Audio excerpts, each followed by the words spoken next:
As of today, one could say that the Independent National Electoral Commission, INEC, which serves as the country's electoral umpire, is already crossing its T's and dotting its I's towards conducting a successful, free and fair general elections. With final touches put in place, February 25 elections seem to be as good as set. But a twist to this is the shock to many when the electoral umpire announced that 240 polling units will not be voting. Well, I know you are as surprised as I am, and definitely the question on the lips of many just like me is why? On what ground is this coming? What is the implication of this to the credibility of the electoral process? Won't this be a sort of disenfranchisement on the part of those concerned? Surely more questions are arising, but not to worry. You soon get the answer to some of those questions. On that note, I welcome you to another interesting episode of the program, Nigeria Today, your weekday evening tonic, where we discuss contemporary issues in the country. My name is Eukaria Clinton. We'll be right back.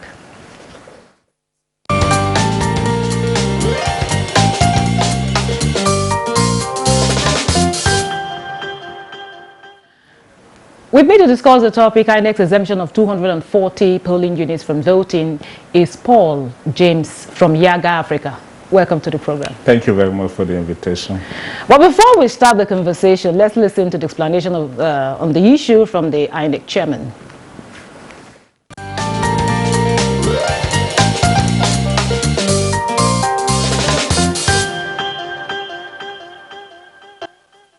To transfer to them during the last continuous voter registration exercise, mainly for security reasons. Election will not hold in these polling units, and we have made the details of these polling units available to all political parties following the recent nationwide mock accreditation using the beavers. It is clear that some voters could not easily identify their polling units. This must not happen on election day. Consequently, the Commission is advising voters to confirm the locations of their polling units through a dedicated portal linked to our website. A situation where two or more agents claim to represent a political party, resulting in commotion at polling units or collation centers, is unacceptable. I also call on the security, intelligence, and law enforcement agencies to arrest, investigate, and prosecute anyone involved in violent conduct, including incendiary statements capable of inciting the public and causing a breach of the peace contrary to the provisions of the Electoral Act.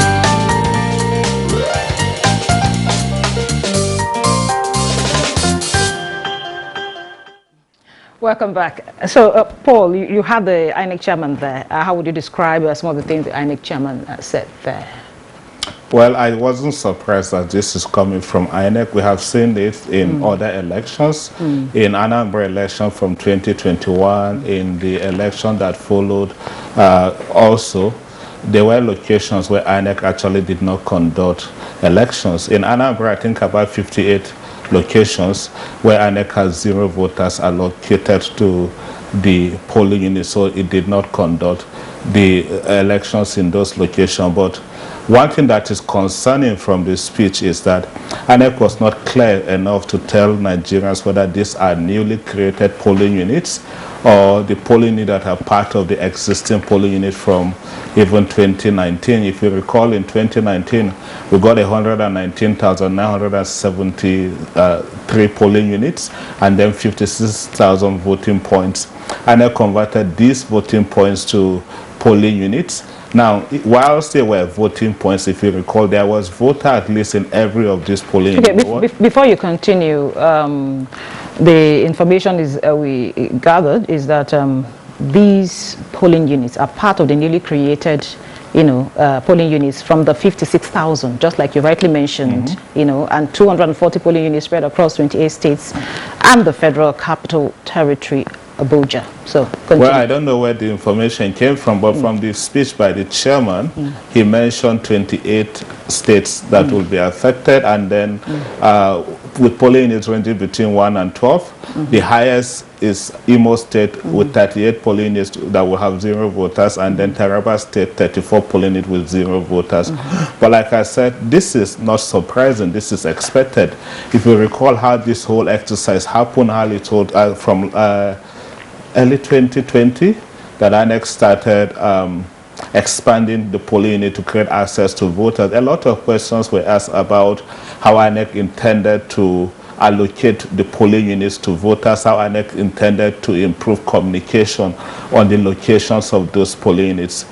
Some of those newly created polling units were identified by electoral officers, some in conjunction with village heads and the likes. But then, if we also think about how the process of voter registration in this country, voters simply approach INEC office at the local government or at the ward to be registered, and at that point the voter is told these are the polling units available and all of that. Even what is even most concerning beyond this is even whether some of these voters will even be able to know where some of these polling units are located, considering that they are going to be first-time voters, considering also that they registered only at the INEC offices. So from what INEC had released, the list of 176,000 polling units to the political parties, from our analysis, what we saw is that the problem that we thought we will have solved with the polling unit expansion, some of these problems are still there. That is having oversized polling units. There are still up to 10,000 or more polling units that have between 1,000 voters and above. There are, for instance, there is a polling unit in Ganaja in Kogi State that still have 11,000 polling units, registered voters. There are polling units with up to 8,000 registered voters. There are 45 polling units with 4,000 or more registered voters. Now, even from the reallocation that INEC did, there are 171 polling units with just 1 registered voter, 182 polling units with 2 registered voters, from the list that INEC had released. And then by implication, even for this one, a polling unit with 1 registered voter, INEC will have to prepare for it as much as it is preparing for polling unit with 3,000 or more registered voters, meaning it has to deploy 4 officials and all of that. We saw that in the FCT election that happened. If you, I went to observe on February 12th of last year, I went to observe around Garki. There was a polling unit with just 1 voter that was directly facing a polling unit with more than 100 registered voters. So the officials here were waiting for that 1 voter to come and vote, whereas there are thousands of other voters on the other queue waiting in the hot sun to come and vote, for their opportunity to vote. So we might potentially see this problem again on election day. So what that means is that there are still problems with the resizing of the polling unit. There are still problems with voter allocation to polling unit. And I have said it on this platform and different other fora that this is not rocket science. INEC is talking about technology. We're going to send a link for people. How many people, how many of these voters will have access to this technology? Think about the locations of also this polling unit. It's not like they are concentrated in one location. They are spread across the country. Now, as simple as pasting the list of the polling unit, this should have even happened long ago, long before now. CSOs, stakeholders have been asking the question and encouraging that INEC should do that. Paste the list of the polling unit in strategic location and advise voters if you want to vote in this location, or pick any polling unit of your choice that is close to your place of domicile, and then approach any of our offices for our officials to help move you to where you want to vote. This will have solved most of this problem. We got just about 2 weeks until 12 days to the election. I don't think we have that opportunity again to begin to move voters. So, like I said, the problems that we are trying to address, some of the problems will still be here. You will go to some polling unit where it might be difficult for INEC to manage the crowd. And then you go to some polling units where you see some INEC officials sleeping on duty as they wait for voters to come out to vote. Okay, but the other time you said some polling units are having just 1. Yes. 1 registered Yes. voter. Okay, when you noticed all this, when you observed all this, did you relay back the information to INEC? Well, first off, this is a privileged information because this was based on the list that INEC has shared with political parties. So some of us got access to it through some of the friends, of course, in that cycle, and so we carried out the analysis. And it's not like INEC doesn't know this. If you look at when INEC released this list to political parties and when all of this planning started, I don't think we will have had the time for INEC to begin to move voters. I think the release was done early in January too. The list was released to political parties early in January. And that was also within the time when INEC was concluding on distribution of voters' card to voters. Reallocation to polling unit will have happened during the voter registration process or even during the display claims and objection processes. So I don't think at that moment that will have happened, because by then the list of registered voters was ready for the party agents. The list of polling units was also ready for the political parties rather. This was early January. So by that time I think the window, that opportunity had closed. But again, like we always say, perhaps we will learn lessons from this and then see whether INEC can make that adjustment as we go into the other let us see that improvement from the off-cycle elections coming up in Kogi, Bayelsa, and Imo State later in the year. Okay, the mock accreditation, I know some more information of this information came from the mock accreditation that was just done recently. Yeah. So from the mock accreditation, I know you went ground to monitor some of the events. So what exactly were your observations, what were your findings in these in the mock accreditation? So the exercise was done to serve two purposes, was to enable INEC assess the technology that it was going to deploy for the election, and on the other part also for voters to have the opportunity to see firsthand those technologies that INEC could use, and even for the voters how they are going to apply themselves to the technologies on election day. Now, before the mock accreditation, there was something that INEC had done that was to a large extent, I think, not public knowledge. What was that? Yeah, INEC in the last quarter of last year started deploying the BVAS bimodal voter identification machines to its state offices, which was for the purpose of testing these machines, putting them in order, in shape, before the elections or before the mock accreditation. On January 3rd this year, INEC dispatched the last batch of the equipment to its state offices. About 181,000 equipment were dispatched. Now, there were 4 states, I think Abuja, Imo, because of security issues, INEC was not able to test the BVAS in those states. As of when it did the testing between the 4th and the 11th of January, there was also 2 states in Ekiti and Osun that INEC did not deploy the BVAS because it had enough already from the gubernatorial election that held in the middle of last year. Now, of the states that INEC did this testing, we deployed our observers, but we were only able to observe in 14 of the 36 states and the FCT. INEC made it very clear that these were internal routine processes and was not open for the public. But with what we were also able to gather from the exercise, we saw concerns around... But before you continue, you said you were able to monitor in 14 states. 14 states. Were you stopped from monitoring other states? Yes. INEC did not allow our observers to observe in other states. They made it very clear to us that it was an INEC internal process and was not open to the public. And I thought, for the sake of, for the centrality of what this will do into our election, the technology, that these processes was supposed to be open to the public. For the sake of building or inspiring citizen confidence in what the technology will do for our election, it should have been an open process. Now, what we saw, for instance, in states like Edo, as of January, there was a shortfall of 40 BVAS machines. In states like Kwara State, for instance, as of January, Kwara did not receive the backup machine that it required for the exercise. In some places, we saw concerns with faulty cameras. Some places, the equipment was not detecting fingerprints. In some places, even the button to power the device was faulty. Whether INEC addressed that, I don't know, but the dominant concerns from that exercise was about network. We deployed observers for a 4-day period, and throughout the period, the reports we keep getting was that there was no network to test the equipment. Now, the equipment, INEC was supposed to install the package for the IREF, that is Resource Viewing Portal. It was supposed to also install the application for the accreditation. It was supposed to install a Google Chrome, because that is what it was supposed to do for uploading results and all of that, and also an antivirus based on what they set out to do. Now, the success rate of that is not, I don't know. INEC should have been in the best position to inform Nigeria about what it has done and what was the success rate.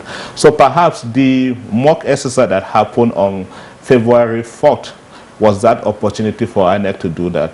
INEC selected 436 locations nationwide in each of the senatorial districts. In Abuja, 4 locations in Buhari, 2 in Buhari and 2 in the in Amak here. Now, what did we see from the exercise? It went fairly well, hugely successful, I must say, but from the point of technology deployment, INEC tried to do an end-to-end thing from voter accreditation to even uploading results. These were just some bogus results that INEC just tried to upload on its server just to test the entire equipment. And one added thing that we saw now that INEC had done, perhaps lessons from the Osun court judgment, was to also upload the figure of accredited voters to its online database, so people could see the record of accredited voters at the end of the election on the database, which they can compare also with the total number of votes at the end of the process in the polling unit. But then, what were the underlying concerns? Of course, you had mentioned one. One was the voter migration. Some people were moved and were not told before then. They arrived at the polling unit and were told, oh, you have been allotted another polling unit, you have to go find it. Now, if this is not properly communicated or properly addressed before then, it could create chaos. It could also lead to an atmosphere of violence on election day. Beyond that also is that for the equipment, to the best of what we saw, we thought it worked well. In 74% of locations, so we were in 218 locations of the 436. When I say we, I mean at Yaga Africa. We had observers in every of the states where INEC conducted the exercise. So we were like in one of every 2 of the locations where INEC conducted the exercise. There were some locations though where INEC decided to collapse the mock accreditation. Instead of doing in 2 locations, it happened in 1 location. A place in Katsina, I forgot the other location. Did they give you reasons why? Well, they didn't give reasons why. Again, the problem of communication. If people had arrived at the other location and then suddenly INEC decided to be conducting another location, then technically they have been disenfranchised from participating in that process. But what did we see?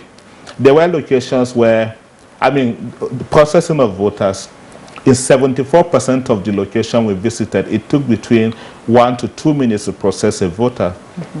In 24% of location, it took between 3 to 5 minutes, and then in 6% of the location we visited, it took between 6 minutes or more. One other thing that we saw also was the response time in addressing some of the concerns. There was a place in Obiakpo in Rivers State, for instance, where INEC had deployed a wrong beavers to the location, but within 10 minutes, INEC was able to bring the correct equipment, the correct device for the location. So that's commendable. Then. Commendable, credit to them. But like I said, is the other concerns. One of the challenges was also the timing of when this exercise happened. This exercise happened barely 20 days to the election. So whatever could have been the concern that we have seen, for instance, the voter migration, that is one of the challenges, I am worried that INEC may not be able to address it sufficiently before the election. One other thing also was that it was the INEC officials, INEC staff that were deployed for the exercise. So you could expect some level of perfection, because of course some of them have been using this equipment for a while. They know how to apply it in the process. Now on election day, INEC is going to deploy ad hoc staff that may be seeing this equipment for the first time. They could be at the training, they may see the device from far, but may not be able to manipulate or use the device until election day. So we thought that would have been an opportunity for INEC to blend between their own staff and the ad hoc staff so that the ad hoc staff can get a hands-on experience on how to use the device.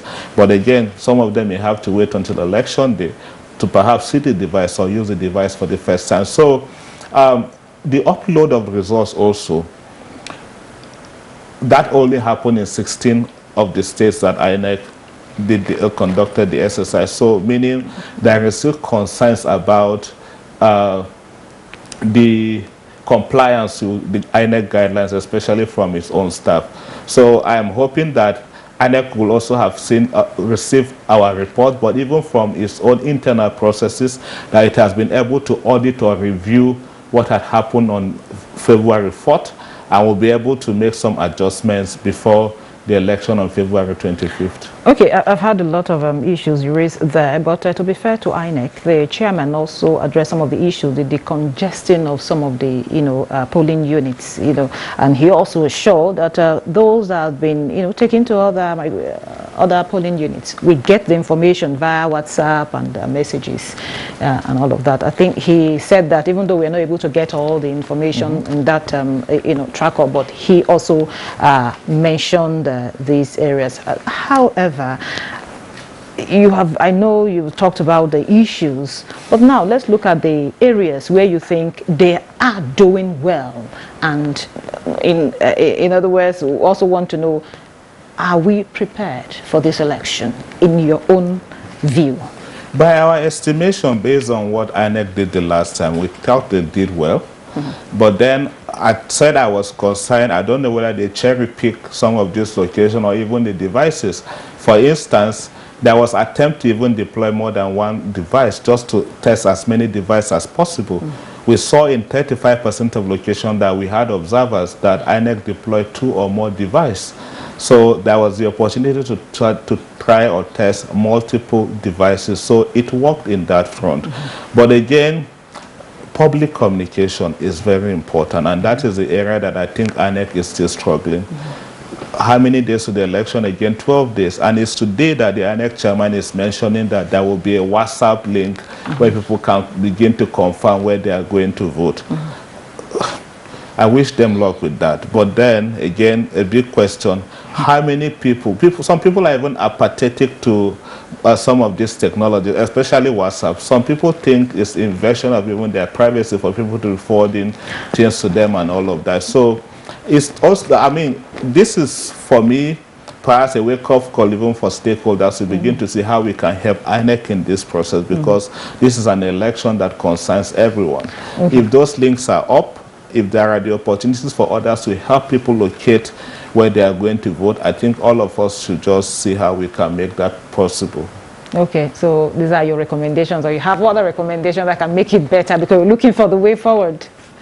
We can't all be, yes. The last time I was here, I asked INEC for figures of PVC collected and all of that. I'm yet to get that. James, we are in this together, so we must work to make sure we succeed in this election. Amen. So that's it on this episode of Nigeria Today, and I really want to thank my guest, Paul James from Yaga, Africa, for your time that you decided to spend with us and his contribution. And just to remind you that Nigeria Today, weekdays at 7:30 p.m. on NTA News 24, and you can watch this and other episodes on www.youtube.com/NTA News 24 Hub. Thank you very much for being there. I am your carrier, Clinton. See you next time.